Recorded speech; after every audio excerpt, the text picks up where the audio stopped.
Hey guys, Barn Geek here. In today's video, we're going to be talking about what is going on with these high lumber prices, how lumber prices got so out of control. And I'm going to tell you the truth. It's not what everybody else is telling you. It's more nefarious than that, actually, and it's disappointing. And we're going to go through it, and we're going to talk about ways that you can fight back and take control of this industry again.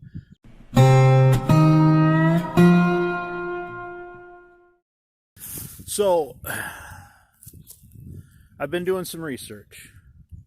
I've watched the videos of some other videos on YouTube of people discussing lumber prices and what they think caused this surge in lumber prices. And basically the story out there is, demand. Demand has gone way up, and so, and in conjunction with that, lumber prices went way up. Now, that is not the whole story.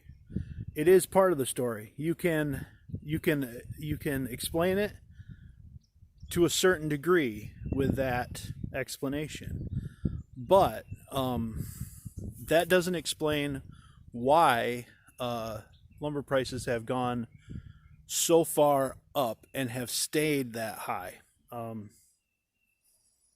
Demand is one thing, but that doesn't explain the 300-500% increase in lumber prices, and it also doesn't explain the difference between retail lumber prices increase and the price of wholesale lumber and the price of logs.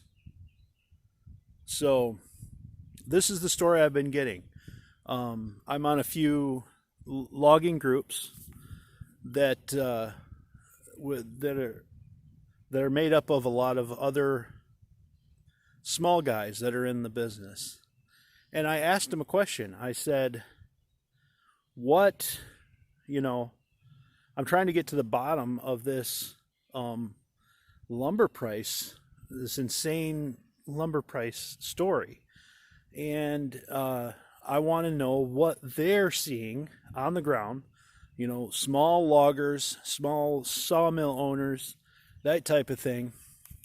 I wanted to see what they are finding in their neck of the woods, so to speak. What kind of price increase they're seeing on their end. Are they seeing the price of logs go up at the same rate as lumber? So this is what I've been finding, and the truth is this: prices on logs have not gone up. Some cases not at all, and other cases they have gone up, but only around 20%. That does not anywhere near explain the high price of lumber at the lumber yard that you're finding when you go to the big box store. Most of your lumber at your big box stores are made by very large corporations, very large sawmill operations, very large companies. When they look at an increase in demand, a small increase in demand, they will say, okay, let's raise our prices, to kind of maximize profits. And so what they do is they raise prices and they'll stockpile inventory. They'll keep the prices low on their prices low, their costs low, because they have contracts with these loggers that are exclusive. The loggers can't sell to the competitors because there's no competitor to sell to, because these companies are so huge. So the loggers have to sell their logs to these big companies that they've been selling to for years. So the big company has leverage against the logger, so that they can't they can't go down the road to the next mill and say, hey, you take our logs, because, even if they could do that, it's not necessarily a reliable buyer for those logs. They might only sell one time at a little bit higher price, and then they got to go back to the same mill that they went to before, and that mill says, no, you know what? We've got other suppliers. There's another guy up there's the next guy down the line wanting to sell logs to us, so we don't have to, so they eliminate competition that way, and they can corner the market on the lumber. So if they decide that they want to make more profits, all they have to do is take advantage of a spike in demand and and then use that and expand it so that it goes, a small spike in demand can be accelerated by a large price increase. The price starts going up and up. People start buying more lumber because they don't know what it's going to be next week, so they want to buy it up so that they can save money. This train could keep on going. And so they just keep on stockpiling that lumber and keep the supply low. One of these sources that I have said that they can only get their buyer for a local lumber yard for retail sheet goods. They can only get 70% of the OSB supply that they need, and they have to pay retail or wholesale over $50 a sheet for 7/16 OSB. So they're trying to buy up as much of that as they can to keep their people supplied, their contractors supplied. So what happens in return is they have to make a profit too. So they raise their prices, and it's just on and on, because there's not the competition that needs to be there with these big mills. And the reason that there's not competition, there's a couple reasons. One is that, they've gotten so big that, they've pretty much bought up all their competition.